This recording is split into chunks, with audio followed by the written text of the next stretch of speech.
É uma das vozes portuguesas mais ativas no Parlamento Europeu, europeísta convicta, mas ainda assim crítica do modo de funcionamento da Troika e da dose de austeridade imposta a países como Portugal e a Grécia. A nossa convidada desta noite tem estado no centro da discussão sobre a resolução da crise da dívida soberana que ensombra a viabilidade do projeto europeu.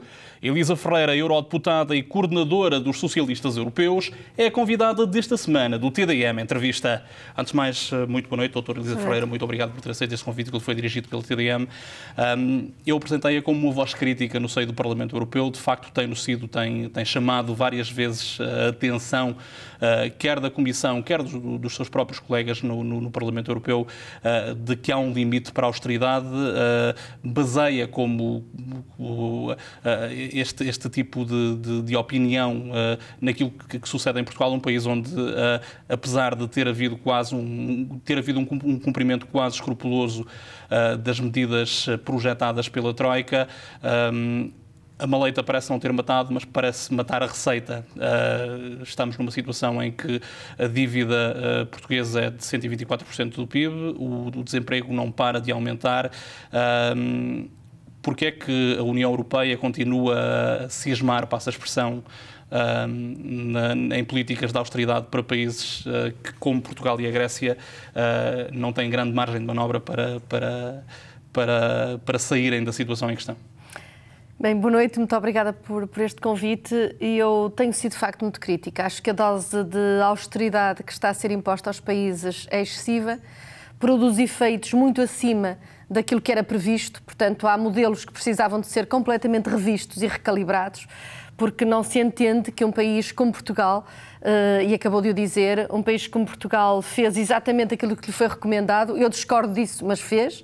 E pelo menos tem uma vantagem, é que Portugal é responsável pela receita, mas a própria União Europeia também tem de assumir as suas responsabilidades, porque recomendou, ou melhor, impôs a Portugal uma política de austeridade que não está a funcionar e que a Comissão Europeia tem sido muitíssimo relutante em analisar de uma forma séria e objetiva. E por isso eu tenho dito, bem, quando se insiste numa receita, ela não funciona e não se faz a revisão do remédio, isto só se é uma questão de ideologia ou de fé, mas há um preço a pagar por isso e, portanto, nós estamos no limite em que eu tenho, digamos, confrontado a Comissão e os vários elementos da Troika com uma crítica muito severa, que eu acho que é a minha obrigação fazer, na medida em que há que parar uma agenda que está a levar um país à destruição total da sua economia, da sua sociedade e da convicção democrática dos próprios cidadãos. No caso de Portugal, há alternativas fáceis a estas receitas de austeridade? As receitas de austeridade só Bruxelas e Lisboa, o governo de Lisboa, parecem não assumir o erro de prolongar este tipo de paliativos, chamemos-lhe assim. Mas há alternativas viáveis para um país como Portugal, que perdeu ao longo das últimas décadas alguma capacidade estrutural de regenerar a economia?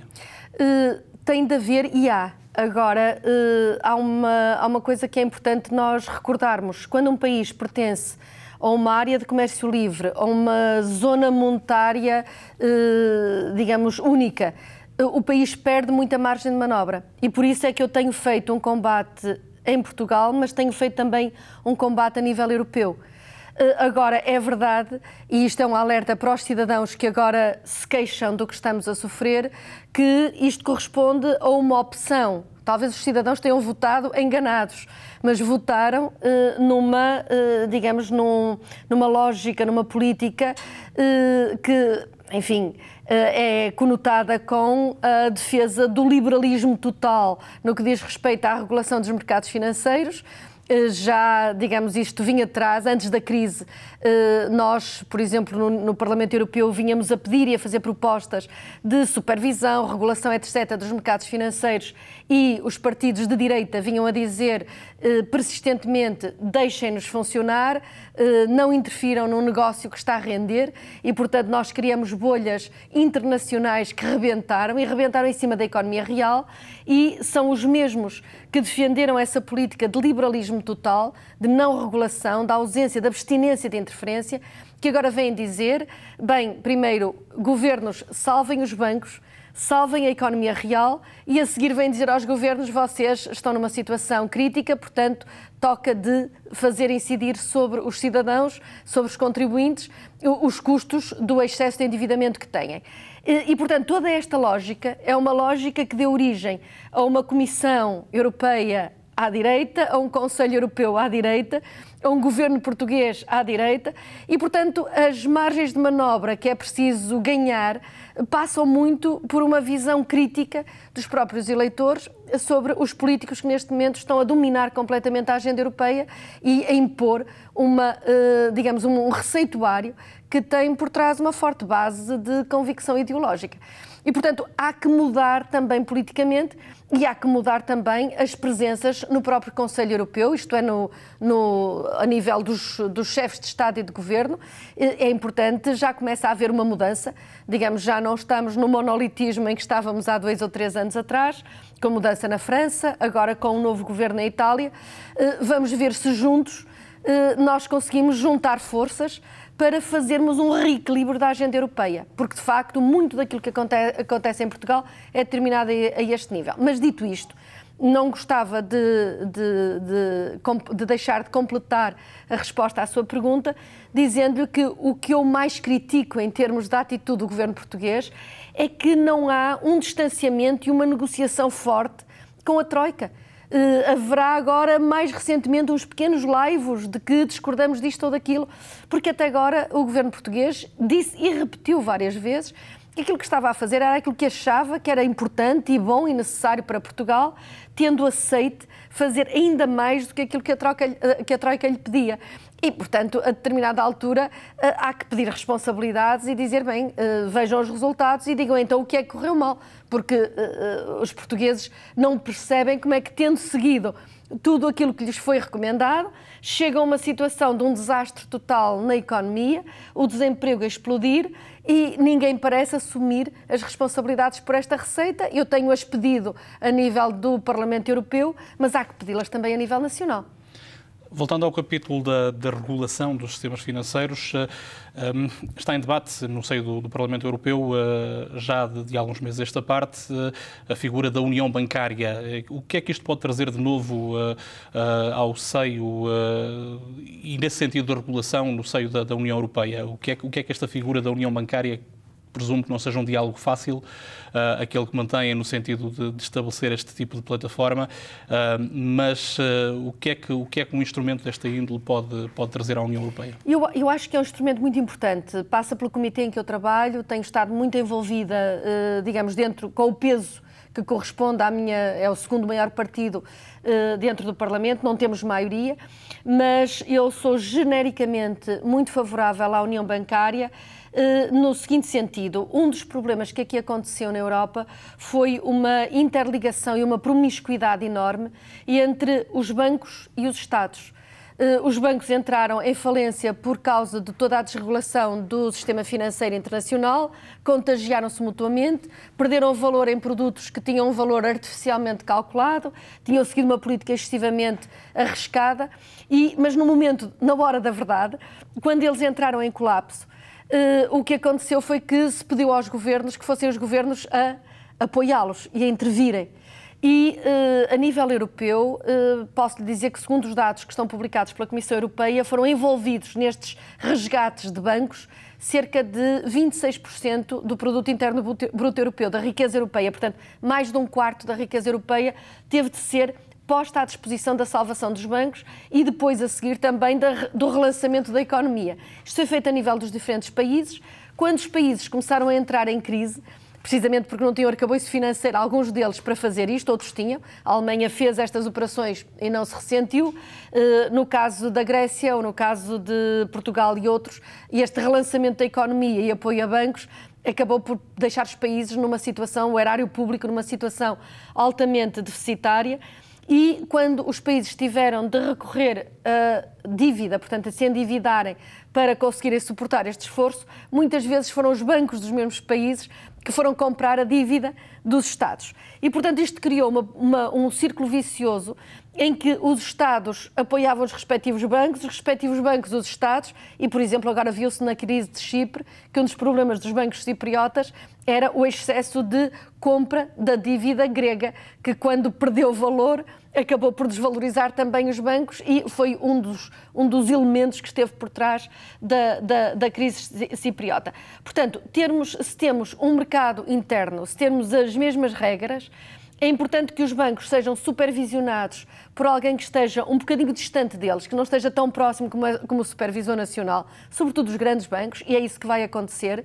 A partir daqui a alguns meses passará a ser o Banco Central Europeu o supervisor único dos grandes bancos europeus, portanto, com regras comuns.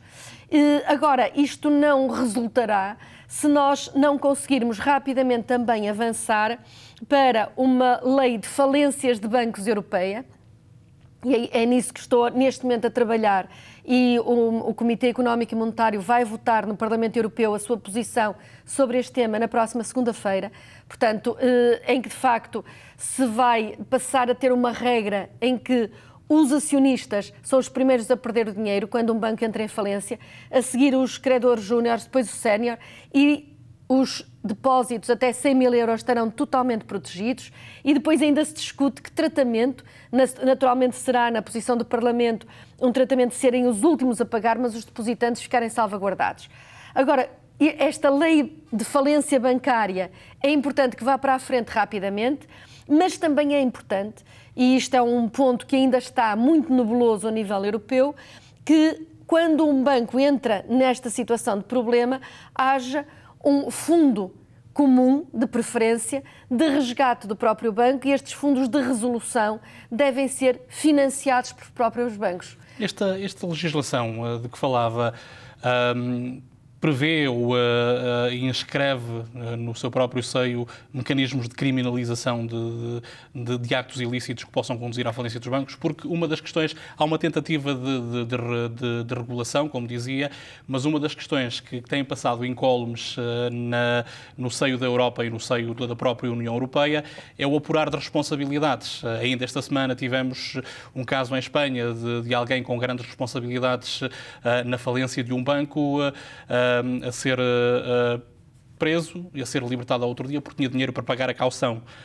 Aos olhos do contribuinte europeu, são questões... É uma questão fundamental aquela que está a levantar e que toca numa outra dimensão. Isto é, aquilo que a legislação europeia normalmente consegue fazer e está a fazê-lo, quer nesta diretiva, quer na outra que acabamos de aprovar, que tem a ver com os requisitos de capital dos bancos, em que se procura limitar, por exemplo, a propensão ao envolvimento em operações de risco, porque uma das razões da crise foi que as remunerações dos gestores bancários estava associada à rentabilidade de curto prazo dos negócios, e essa rentabilidade está associada a altíssimo risco, e portanto acabava por se criar um sistema de contágio no processo.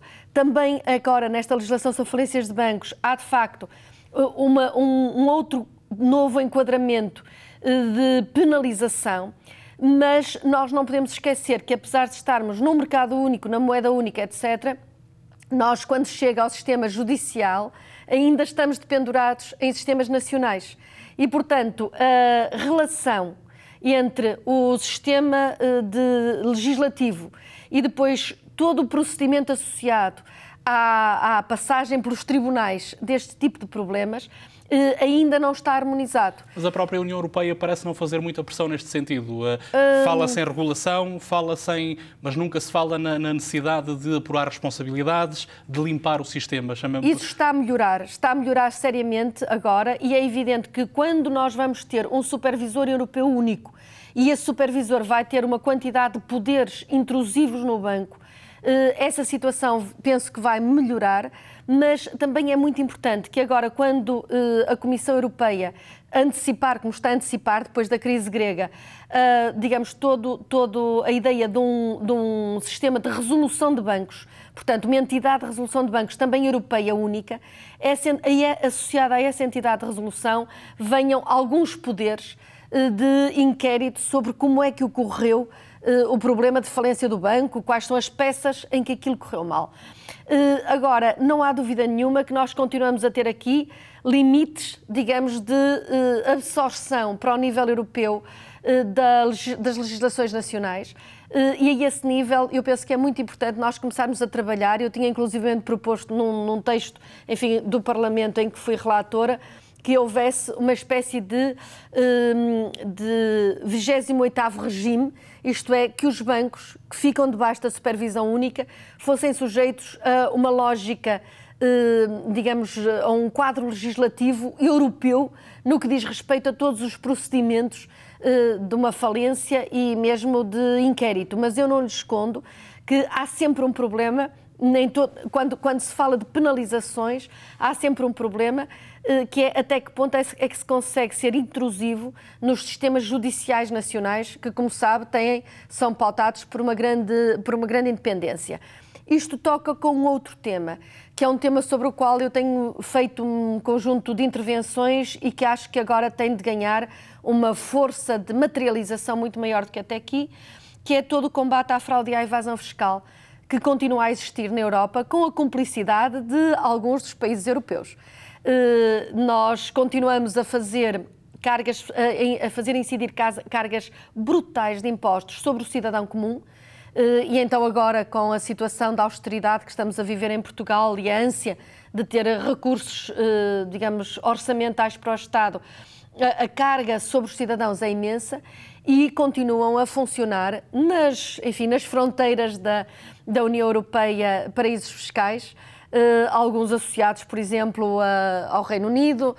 Enfim, nós temos uma lista de paraísos fiscais conhecidos, paraísos fiscais internacionais, e também ali uns semiparaísos com alguma ocultação de dados, quer dentro de países que até fazem parte da zona euro, como é o caso do Luxemburgo, como é o caso em certa medida da Áustria, também algumas vantagens fiscais na Holanda, e alguma reticência por parte dos chefes de Estado e de Governo para darem um mandato negocial em nome da União Europeia à Comissão Europeia para, por exemplo, negociar seriamente com a Suíça.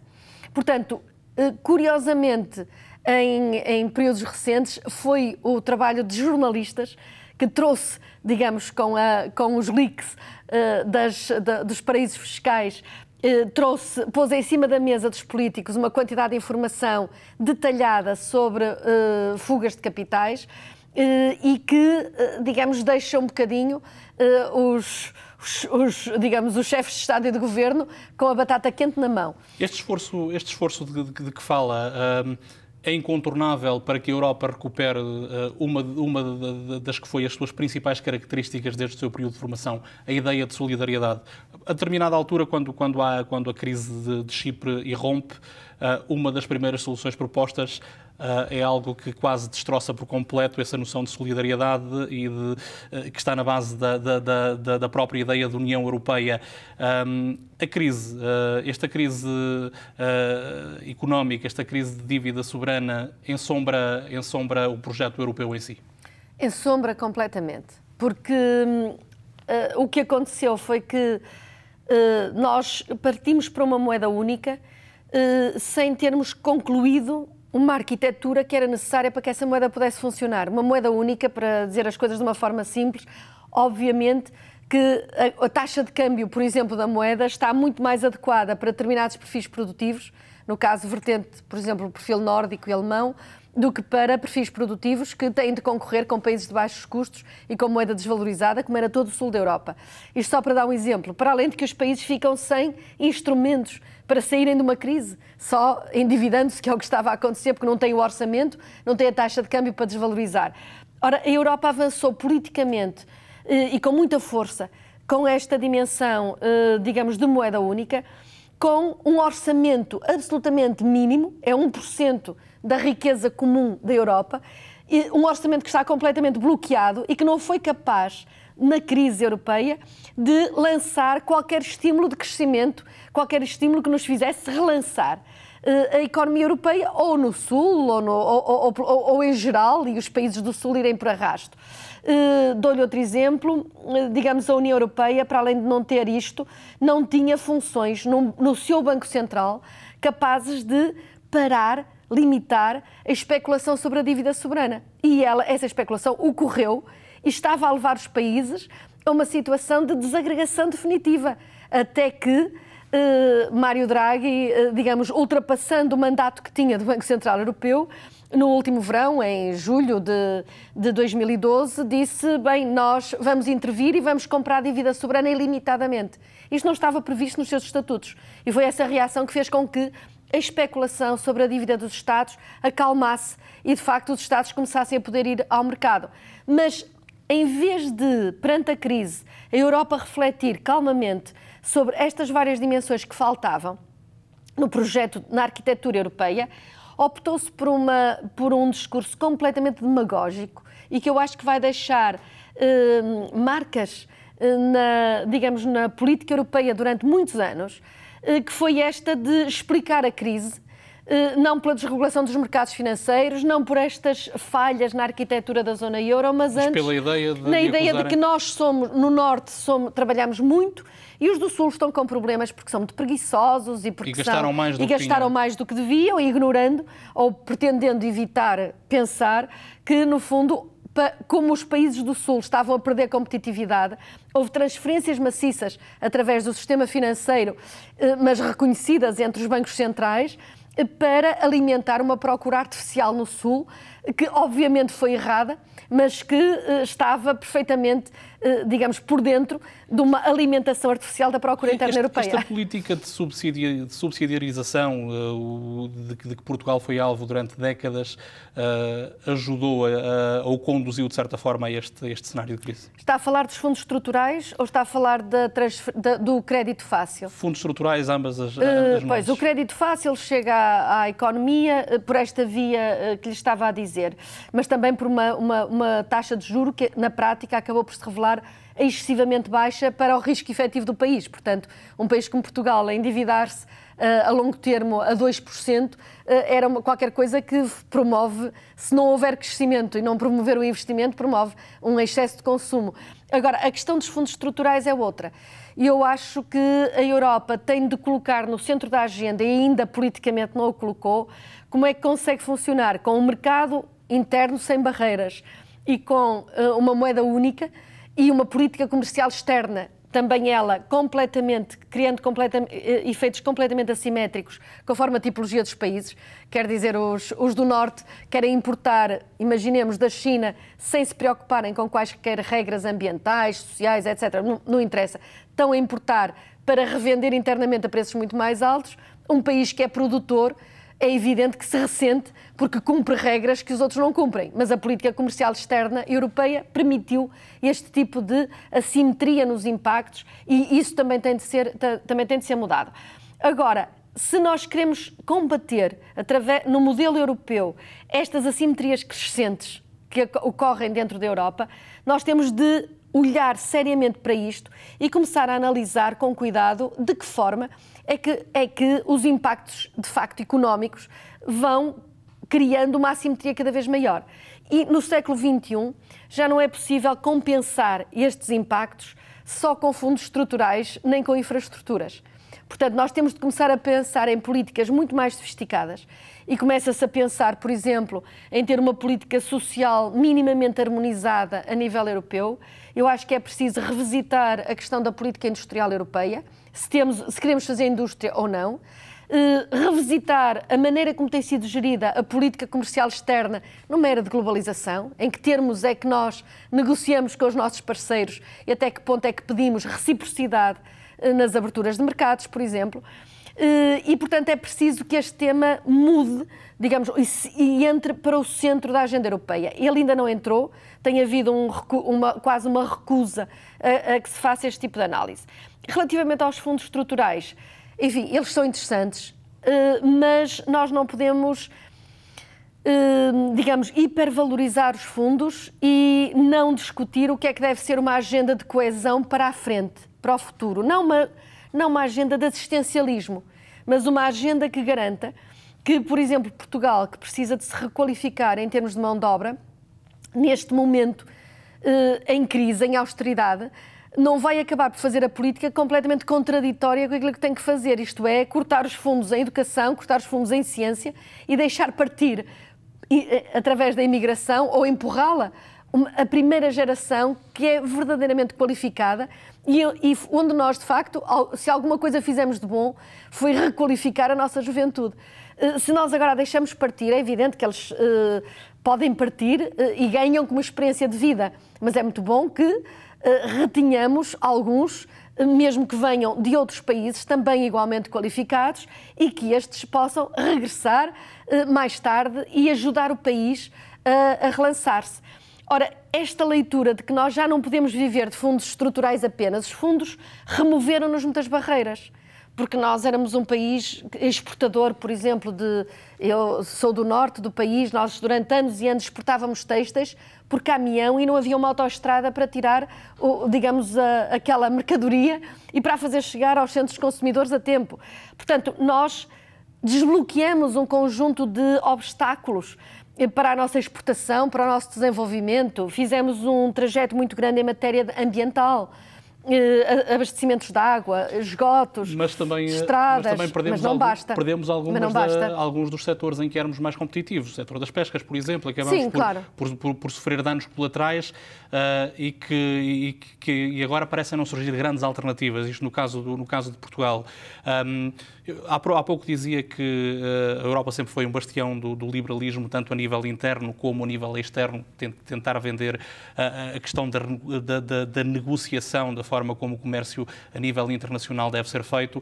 Eu perguntava-lhe, faz sentido voltar a falar de protecionismo, pelo menos a nível interno, não entre os Estados, mas na Europa como um bloco, numa altura em que economias como a China, como a Índia, como o Brasil se afirmam cada vez como mais competitivas? Não faz sentido falar de protecionismo, mas faz sentido falar de uma discussão séria, musculada, bem negociada e de uma certa reciprocidade e da necessidade, que eu acho que convém também colocar na discussão internacional, de estándares mínimos, quer em termos ambientais, quer em termos de direitos laborais. Portanto, vale a pena porque a própria China, enfim, de certeza que ela própria sente que já tem de começar a abordar esses temas de uma forma muito diferente daquela que abordava há 10 anos atrás. Mas esse discurso, curiosamente, tem desaparecido da União Europeia. A última vez que há referências, por exemplo, a questões como os direitos humanos é na altura dos Jogos Olímpicos de Pequim, há 5 anos. Desde então, a União Europeia nunca mais se voltou a pronunciar sobre questões. Quando digo União Europeia, digo Comissão Europeia, nunca mais se voltou a pronunciar sobre este tipo de questões. Esta crise enfraquece também a União Europeia como um bastião de valores que sempre foram valores que nos foram caros e que foram importantes para a afirmação da própria União Europeia. Eu acho que a União Europeia se deixou iludir numa espécie de autossatisfação que vem das suas origens. A Europa, durante muito tempo, conseguia quase crescer através de mecanismos interiores à sua própria história, à sua própria dinâmica. A Europa aprofundava o processo de integração, tirava barreiras ao comércio e isso trazia-lhe um impulso. Depois, mercado interno, trouxe-lhe outro impulso. Alargamento, vai-lhe trazendo novos impulsos.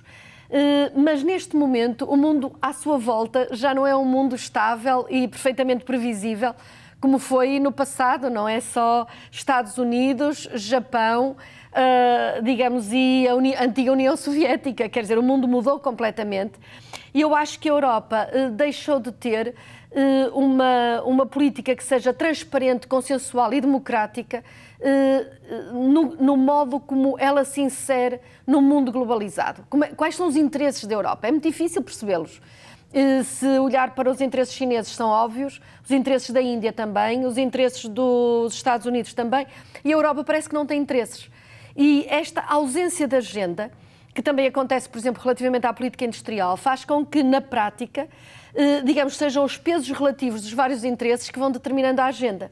E nos últimos anos, portanto, nos últimos, diria, 10 anos talvez, A agenda europeia acabou por ser, isto é uma leitura muito pessoal, mas muito determinada pelos interesses dos importadores europeus, ingleses, nórdicos, etc., que abandonaram completamente a produção industrial e disseram, bem, vamos comercializar e importar ao mais baixo preço possível, seja onde for no mundo, e os interesses financeiros que estão muito diretamente associados. E, por exemplo, os interesses dos banqueiros e da banca e dos seguros para entrar num mercado absolutamente explosivo como é o da China, dão origem a uma lógica contratual muito liberal, aparentemente, porque, de facto, para entrar em alguns negócios do setor financeiro, digamos, as barreiras de defesa industrial estão a desaparecer. Ora, neste momento, com 26 milhões de desempregados, com os jovens, digamos, com esta crise que começou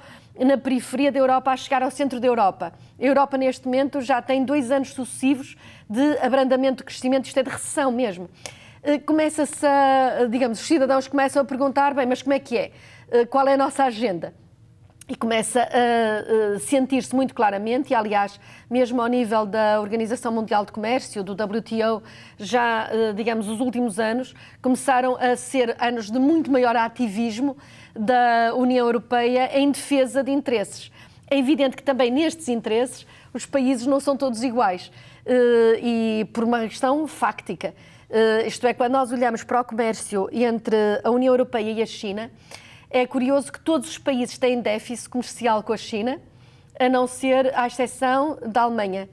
E de todas as exportações industriais, de manufaturas, portanto, de bens da Europa para a China, 46%, isto é quase metade, são exportações alemãs.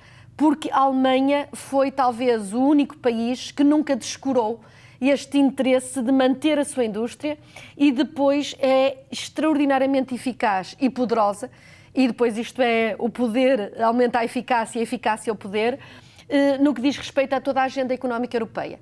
E, portanto, há de facto aqui uma distribuição muito desequilibrada de ganhos da integração e de ganhos também do comércio externo, e que neste momento eu acho que nós, a nível europeu, temos de muito seriamente e muito abertamente equacionar. Doutora Elisa Ferreira, colocar-lhe uma última questão, que até poderia ter sido a primeira. É europeísta convicta, como dizia no início desta nossa entrevista, defende que Portugal deve se manter na zona euro, deve manter a ligação ao euro. Isto para lhe perguntar, o euro está salvo? A crise ensombrou a moeda única, ensombrou a viabilidade da moeda única. Esta semana li em 2 fontes distintas que esqueçam a Grécia, esqueçam a Espanha, esqueçam Portugal. A verdadeira ameaça para o euro está na Holanda, que começa a dar sinais de crise também, de algum stress económico. A continuidade da moeda única europeia está assegurada? Não está assegurada. Agora, vejamos, a moeda única é algo de muito mais complicado e cujas consequências são muito mais complicadas do que aquilo que foi a aparente simplicidade com que ela foi construída. O seu funcionamento não garante a convergência das economias, garante a divergência, e foi construída na base de que iria levar à convergência, mas já na altura da construção da moeda única, o relatório que acompanhou o relatório de Delors dizia que uma área monetária para funcionar tinha de ter pelo menos 5% do PIB no seu orçamento para fazer precisamente estas compensações. Agora, em síntese, eu acho que não está assegurada. Se eu acho que Portugal deve sair isoladamente do euro, como algumas pessoas advogam, acho que não. Porque a nossa dívida manter-se-ia, só para relembrar, a nossa dívida externa manter-se-ia denominada em euros. E a nossa moeda então seria desvalorizada, o que significava que ficávamos incapazes, ainda mais incapazes de pagar. Há soluções dentro da zona euro, inclusivamente, se esta lógica abrandar, é possível, e a Comissão comprometeu-se a pedido do Parlamento, e inclusivamente no relatório que eu fiz, a Comissão vai criar um grupo de alto nível para estudar a possibilidade de pormos em comum parte da dívida soberana e, digamos, apresentarmos-nos com os títulos de dívida internacionais e captarmos alguma da poupança internacional que está aí abundante para financiar precisamente, num período de 25, 30 anos, o abatimento desta dívida. E, portanto, há soluções. E aquilo que me parece é que há demasiado a perder por muita gente se o euro se desmoronar. Em particular por aqueles que mais ganham neste momento. Isto é, um país como a Alemanha foi acumulando excedentes comerciais sucessivos durante muito tempo, porque a moeda também não revaloriza. Portanto, se a Alemanha tivesse um marco, à medida que ia acumulando os seus excedentes, o marco ia subindo. O marco não sobe porque está ligado a países que têm déficits cada vez maiores. E, portanto, acabou por desaparecer toda aquela mecânica que promove alguns reequilíbrios naturais. Portanto, eu estou convencida que, embora estejamos, e eu tenho dito isso também de uma forma muito franca, embora estejamos a caminhar mesmo na beirinha do abismo, eu acho que há demasiado a perder por demasiada gente se este projeto do euro for abalado seriamente ou se desmoronar. E que isto fará acordar as consciências e antecipar a agenda, enfim, no sentido em que é necessário, antes que haja um descalabro. Agora, não há dúvida que estamos a decidir com uma calma, a meu ver, excessiva e sentados em cima de um barril de pólvora, inclusivamente político. Porque o que é que vai fazer toda esta juventude desempregada, sem futuro? E o que é que vão fazer estes pais que investiram tudo para darem uma educação aos seus filhos e agora os veem sem emprego e a terem de emigrar? As suas pensões a serem cortadas de uma forma radical e a não se ver, sobretudo, uma luz no fundo do túnel. E, portanto, ou a agenda europeia acorda, digamos assim, e inverte rapidamente este caminho que tem vindo a ser seguido, ou estamos mesmo a correr sérios riscos. Mas eu estou convencida que, mais uma vez na sua história, a inteligência coletiva vai gerar uma solução antes que haja algum desastre maior e, portanto, espero que, de facto, a Europa entre numa lógica de sensatez, de razoabilidade e acabe com este populismo que lhe vai sair cara e pode-se reverter precisamente contra o elemento central, que é a democracia. E a democracia, a liberdade, são o cerne do projeto europeu, do projeto político europeu, e é uma pena que se a economia, que no fundo foi sempre um argumento do projeto político, de repente a economia come o projeto político, abalando os elementos mais fundamentais do seu ADN. Portanto, eu espero que isso não aconteça. Obrigado uma vez mais, doutora Elisa Freire, por ter aceito esse convite que foi dirigido pelo TDM. Quanto a si que nos acompanhou a partir de casa, o nosso muito obrigado pela sua preferência. O TDM Entrevista regressa na próxima semana com um novo tema e um novo convidado.